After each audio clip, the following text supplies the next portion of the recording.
Hello दोस्तों, examination classes में आपका स्वागत है।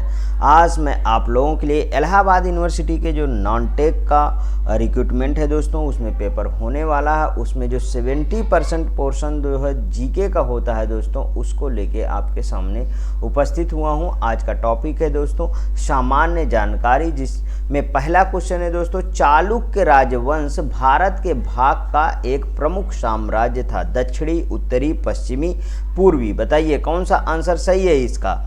दोस्तों अगर हम बात करें तो इसका दक्षिणी ऑप्शन बिल्कुल करेक्ट है, क्योंकि जो चालुक्य साम्राज्य था दोस्तों, इसका प्राचीनतम साक्ष्य बौद्ध धर्म से है। किससे था दोस्तों? बौद्ध धर्म से। यहाँ मैं लिख देता हूँ, इनका प्राचीनतम साक्ष्य जो था वो बौद्ध धर्म से था।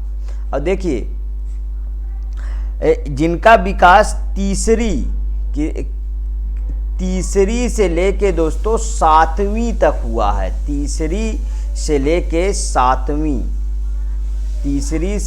7वीं के बीच इनका विकास हुआ था, तथा इन्होंने दक्षिणी और मध्य भारत, इसमें देखिए केवल दक्षिणी है और भी इसमें जोड़ सकते हैं मध्य भारत में भी है, मध्य भारत, ठीक है। दक्षिणी और मध्य भारत के हिस्से में इन्होंने शासन किया था। नेक्स्ट क्वेश्चन दोस्तों, प्राचीन भारतीय पाठ्य राज रंतगड़ी किसकी कृति है? तो बिलहड़ की है, बाणभट्ट की है, कि कल्हड़ की है, कि संधावर नदी की है? बताइए कौन सा है? राज तरंगिणी किसकी कृति है? तो ये आपको बताना है। तो दोस्तों ये कल्हड़ की कृति है। ये किसकी कृति है? कल्हड़ की कृति है। राज तरंगिणी कल्हड़ द्वारा रचित एक संस्कृत ग्रंथ है। कौन सा ग्रंथ है दोस्तों? ये संस्कृत ग्रंथ है।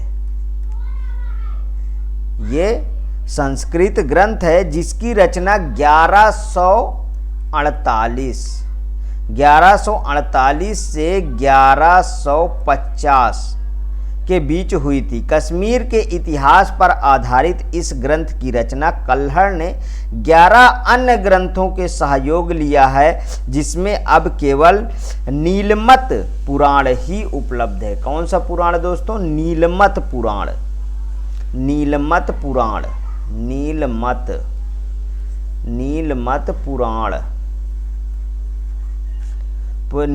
पुराण ही उपलब्ध है। बाणभट्ट हर्षवर्धन का दरबारी कवि था। किसका दरबारी कवि थे? बाणभट्ट हर्षवर्धन का दरबारी कवि थे, ठीक। इसने हर्षचरित एवं कादम्बरी नामक पुस्तकों की रचना की है, ध्यान रखिएगा। नेक्स्ट क्वेश्चन, दिल्ली में कुब्बत उल इस्लाम मस्जिद के दक्षिण प्रवेश द्वार अलाई दरवाजे का निर्माण डैश द्वारा करवाया गया था। किससे करवाया गया था? बताइए। मुइज उद्दीन मोहम्मद गोरी, अहमद शाह दुर्रानी, की अलाउद्दीन खिलजी, की मोहम्मद बिन तुगलक? किसके द्वारा? तो दोस्तों अलाउद्दीन खिलजी के द्वारा करवाया गया था, ध्यान रखिएगा, ठीक। कब करवाया गया था अलाउद्दीन खिलजी ने? देखिए अलाउद्दीन खिलजी ने इसे 1311 ईस्वी में करवाया था। अच्छा, इसका मुख्य साम्राज्य अफगानिस्तान से लेकर उत्तर मध्य भारत तक फैला हुआ था। कहाँ से तक दोस्तों? अफगानिस्तान, लिख लीजिए,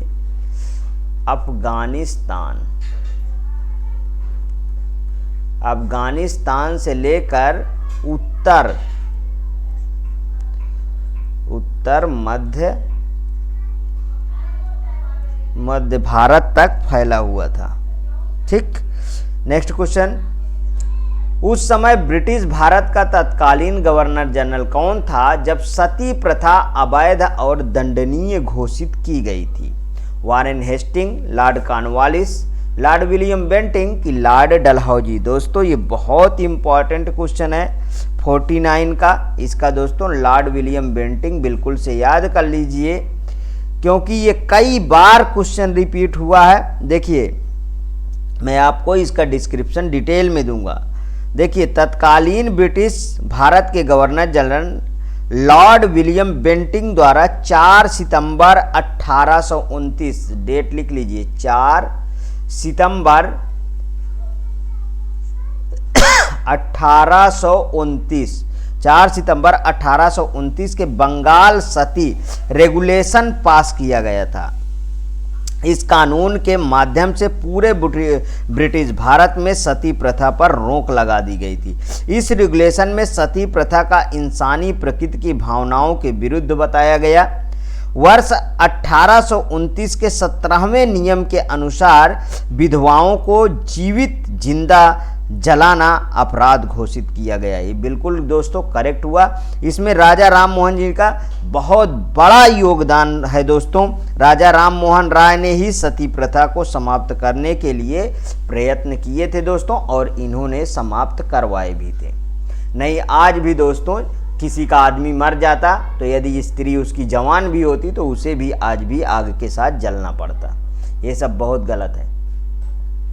एचिसन कमीशन 1886 को डैश में सुधारों की सिफारिश करने के लिए नियुक्त किया गया था। भारतीय न्यायिक प्रणाली, भारतीय नागरिक सेवाएं, सशस्त्र बल, रियासतों का प्रशासन, बताइए कौन सा सही है दोस्तों? तो इसका दोस्तों बी ऑप्शन बिल्कुल करेक्ट होगा, भारतीय नागरिक सेवाएं।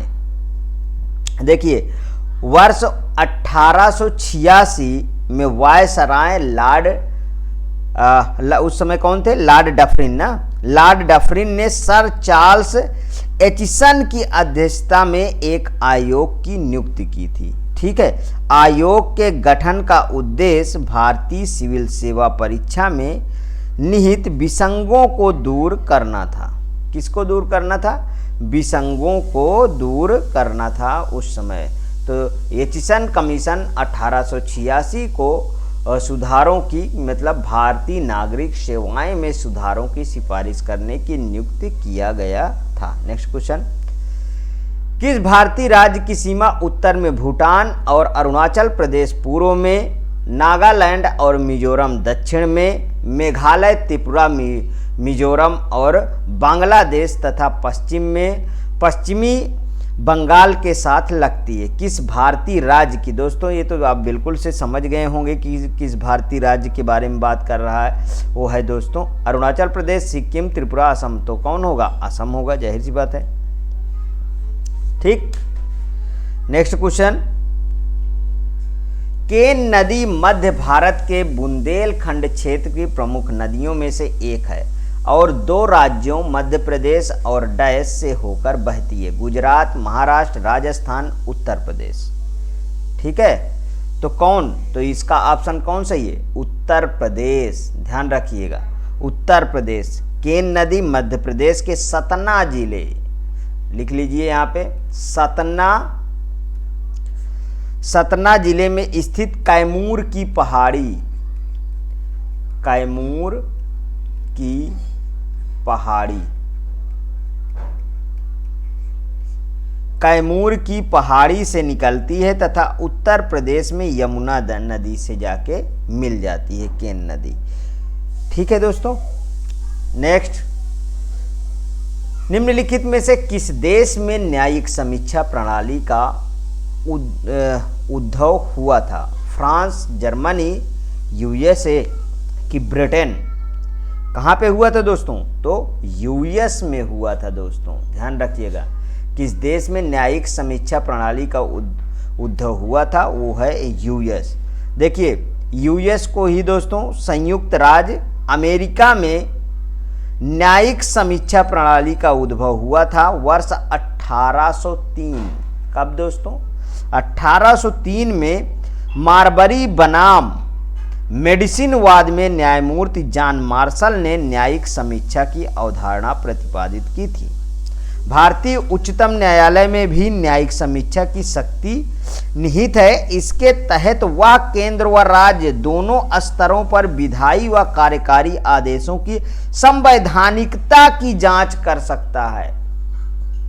ठीक है, इन्हें अधिकारातीय पाए जाने पर इन्हें अविधिक, असंवैधानिक और अवैध घोषित कर सकता है। तदुपरांत इन्हें सरकार द्वारा लागू नहीं किया जा सकता। ये ध्यान रखिएगा। नेक्स्ट क्वेश्चन, निम्नलिखित में से कौन निर्धारित करता है कि कोई विधेयक धन विधेयक है या नहीं है? वित्त मंत्री, भारत के राष्ट्रपति, लोकसभा अध्यक्ष कि भारत के उप राष्ट्रपति? तो दोस्तों कौन सा सही है? लोकसभा अध्यक्ष। क्या है दोस्तों? लोकसभा अध्यक्ष ये डिसाइड करता है। देखिए, भारतीय संविधान के अनुच्छेद 111, क्या मैंने बोला? नहीं सॉरी, अनुच्छेद 110 होना चाहिए दोस्तों। अनुच्छेद 110 में धन विधेयक की परिभाषा दी गई है। यदि ठीक है दोस्तों, 110 ही सही है। नेक्स्ट क्वेश्चन, राज्यपाल का कार्यकाल कितने वर्ष का होता है? 4 वर्ष, 5 वर्ष, 6 वर्ष कि 3 वर्ष? बहुत सिंपल सा क्वेश्चन है दोस्तों ये। कितने वर्ष का होता है? तो दोस्तों 5 वर्ष का होता है। राज्यपाल की नियुक्ति कौन करता है? राज्यपाल की नियुक्ति राष्ट्रपति करेगा, ध्यान रखिएगा, राष्ट्रपति करता है। और राष्ट्रपति का शपथ प्रतिज्ञान किस अनुच्छेद में है दोस्तों? वो है 60 में। ठीक। अब 5 वर्षीय के अवधि के लिए राज्यपाल की नियुक्ति राष्ट्रपति द्वारा की जाती है, परंतु राष्ट्रपति प्रसाद पर्यंत पद धारण करता है, ध्यान रखिएगा। ठीक है, परंतु यह राष्ट्रपति के प्रसाद पर्यंत पद धारण करता है, अर्थात राष्ट्रपति द्वारा किसी भी समय तथा किसी भी आधार पर उसे पद से हटाया जा सकता है। ठीक। नेक्स्ट क्वेश्चन, उस प्रथम महिला का नाम बताइए जो भारत के किसी राज्य के उच्च न्यायालय की मुख्य न्यायाधीश बनी थी। बहुत अच्छा क्वेश्चन है। मीरा कुमारी, लीला सेठ, अंजू जॉर्ज की पूर्वी जोश? कौन बनी थी दोस्तों? तो वो है दोस्तों लीला सेठ। लीला सेठ कब बनी थी? लीला सेठ वर्ष 1978 दिल्ली उच्च न्यायालय की पहली महिला न्यायाधीश बनने वाली लीला सेठ अंतर्राष्ट्रीय ख्याति प्राप्त लेखक विक्रम सेठ की मां थी। किसकी मां थी? विक्रम सेठ की मां थी। नेक्स्ट क्वेश्चन, कोकड़ी की शासकीय भाषा है आंध्र प्रदेश, अरुणाचल प्रदेश, पश्चिम बंगाल की गोवा? कोकड़ी। तो दोस्तों इसका कौन सा ऑप्शन सही होगा? ये गोवा की भाषा है ना। कोकड़ी गोवा की शासकीय भाषा है, ध्यान रखिएगा। अगर मैं आंध्र प्रदेश की बात करूं तो दोस्तों आंध्र प्रदेश में क्या चलता है? तेलुगु चलता है, लिख लीजिए थोड़ा। आंध्र प्रदेश में तेलुगु चलता है। अरुणाचल प्रदेश में क्या चलता है? अंग्रेजी चलता है, ध्यान रखिएगा। अरुणाचल प्रदेश में अंग्रेजी चलता है। पश्चिम बंगाल में क्या चलता है? बंगाली अंग्रेजी चलता है दोस्तों। बंगाली भी बोला जाता है और अंग्रेजी भी। ठीक है। अब गोवा में कोकड़ी। अगर जम्मू कश्मीर की हम बात करें तो दोस्तों उर्दू, डोगरी, हिंदी। मेघालय की बात करें तो अंग्रेजी। लक्षद्वीप की बात करें तो मलयालम। त्रिपुरा की बात करें तो बंगाली। दादर व नागर हवेली की बात करें मराठी, गुजराती, हिंदी। केरल मलयालम। बिहार हिंदी, उर्दू। ध्यान रखिएगा।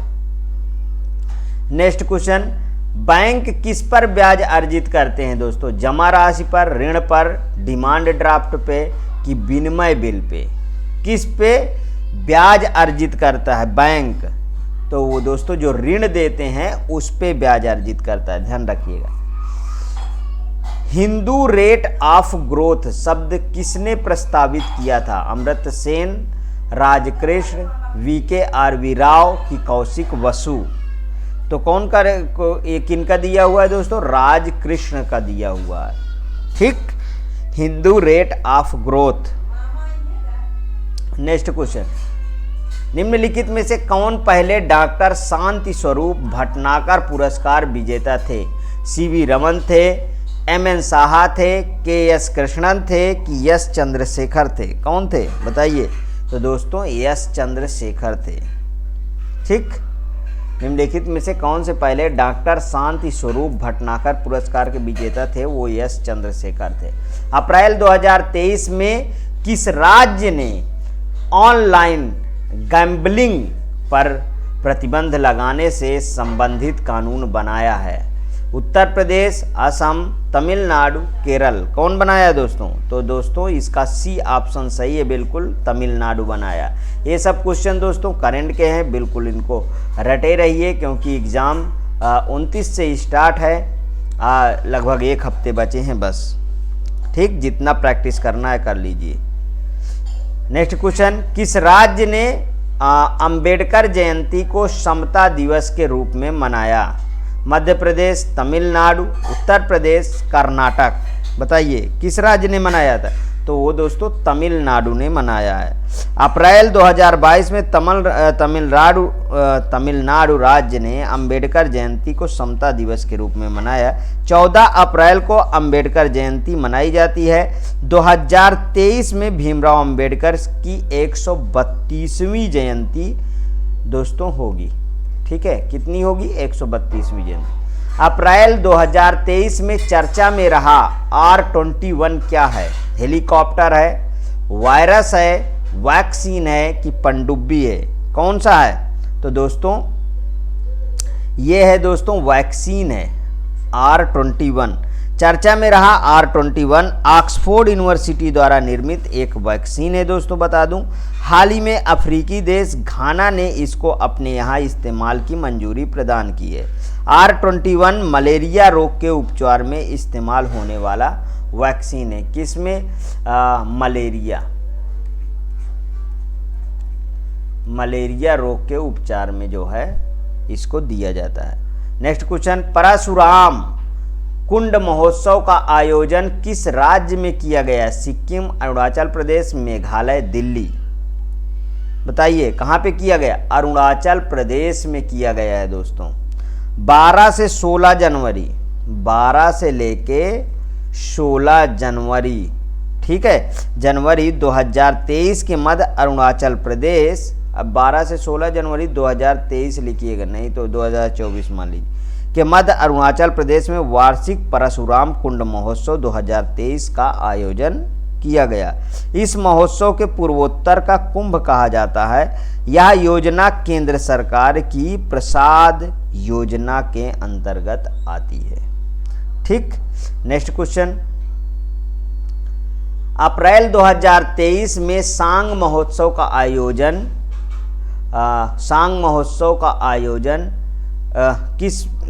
किस में किया गया था? सिक्किम, किस राज्य में किया गया? यहाँ पे लिखिए राज्य होना चाहिए। किस राज्य में किया गया था? सिक्किम, अरुणाचल प्रदेश, हरियाणा, मेघालय। तो दोस्तों हरियाणा में किया गया है। अप्रैल 2023 में सांग महोत्सव का आयोजन हरियाणा राज्य में किया गया है, ध्यान रखिएगा।